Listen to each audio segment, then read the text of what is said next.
د طالبانو په وړاندې د نوې جنگي ډلې د موجودیت اعلان. جزئیات هم د ویډیو کې وګورئ او چینل سبسکرایب کړئ.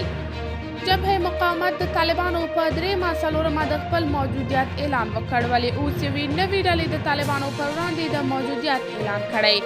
د دې نظامي ډلې موجودیت د افغانستان په شمال او مرکزي برخو کې ترسره شوی. هغوی د یوه ویډیویي پیغام له لارې ویلي چې طالبان معترضې ښځې نیسي، خبریالان زنداني کوي او داسې نورې غیر قانوني کړنې ترسره کوي، ځکه نو یې وسله مبارزه پیل کړې. د افغانستان ازادۍ په نوم دې نوې ډلې ویلي چې د جبهه مقاومت ډلې سره چې مشري احمد مسعود کوي هیڅ اړیکې نه لري. داسې معلومیږي چې دا ډله یوازې نظامي برخې لري او له داسې بریښي چې مستقلې کړنې کوي. تر دې وړاندې دوه نورو جنگي جبهو د طالبانو پر وړاندې د جګړې اعلان کړی و. که څه هم تر یوه حده پورې په افغانستان کې اوس امنیت تامین دی، خو د راتلونکي پسرلي لپاره اندېښنې دا دي چې مقاومتونه به زیات او یو شمېر ولایتونو کې به امنیت هم ورسره خراب شي.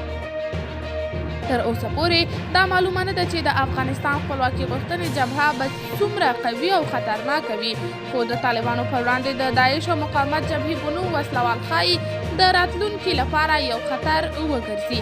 د راتلونکي پسرلي په تړاو له خلکو سره ډېرې اندېښنې دا دي چې ښایي امنیت خراب او افغانستان به یو ځل بیا د ډېرو جګړو ډګر داعش د اوس لپاره تر ټولو لوی ګواښ بلل کېږي. خو د طالبانو حکومت ویلي چې دومره لوی ګواښ نه دی چې څوک اندېښنه وکړي. د شمیرو له مخې تېر کال داعش د نړۍ افغانستان کې مرګونې حملې کړې وې.